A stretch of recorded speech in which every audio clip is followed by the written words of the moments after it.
Okay, this is me mixing my starter, and usually I try to do a 1 to a 2 and a 2, so that means 1 starter to 2 flour, 2 water, and that's how I like to keep the ratios. So if it's 150, then I do 300, 300, 100, 200, 200. You get the point. So I kind of am not as lax as a lot of people, which is fine. This is kind of how I do it. I'm not that OCD about it. I just like to keep the ratios so I know exactly how much I'm dealing with so I can make my bread, because my bread requires a lot of sourdough starter. And then that way I know how much I have readily available. So, and then I usually pull back the starter into a container to the side until I'm ready to make the bread. But I always do the mixing of the sourdough first so I know that it's fed and taken care of before I start that. But that would be my next thing that I do. So, let's do this.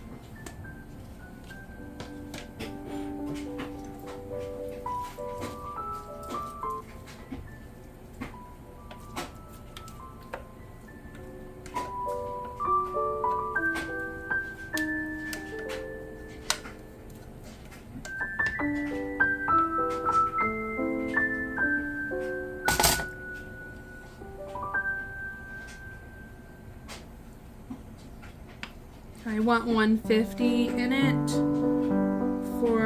because I have some things that I specifically need to make.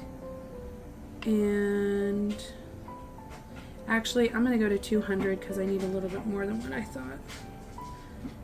I'm making a few things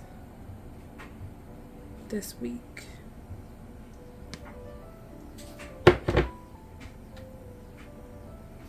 Alright, and I'm not too particular. That's at the 200 mark, so I'm going to set that aside. Usually I just put it in there and zero it out. And then I need 400 of water.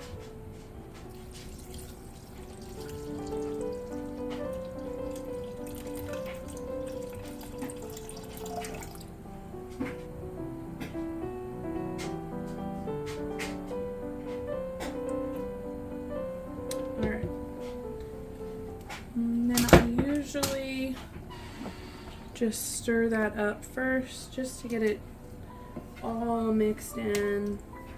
I think it mixes better once you add the water and you stir it. Again, this is my method that I've adapted. I know some people who just pour in equal parts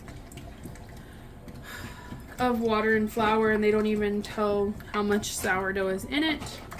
And then I've seen people be way more specific than I am, and either way, always are fine. Your sourdough is, if it's been years made, I bought one off of somebody who's had this one for 20 years. As long as it's a really stable sourdough, it's pretty resilient. You can kind of do whatever with it. It doesn't require as much. Mine is just the way I like to do it, so I know how much flour or sourdough I have for the next baking time. Alright, now that that is done,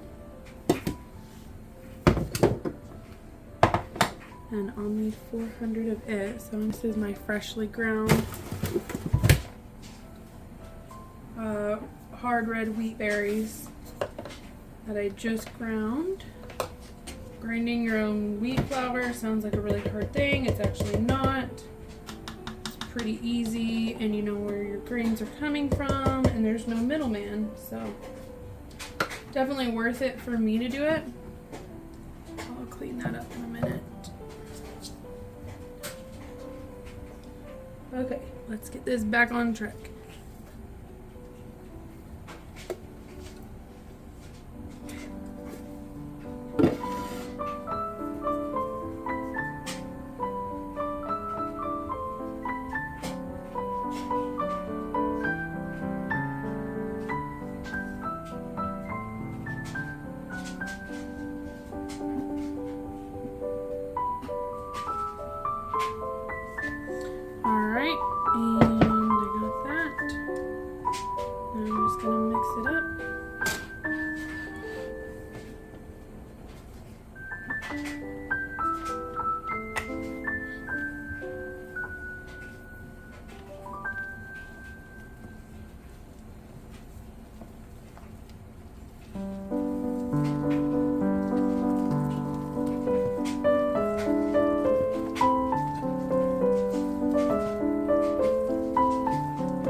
Just get it all down in there.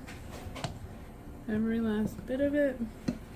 I put the lid on it. Loosely, it's just barely on. That way the gnats can't get into it, but it still has room to breathe. And then I will take my stuff and make bread. That's what's next.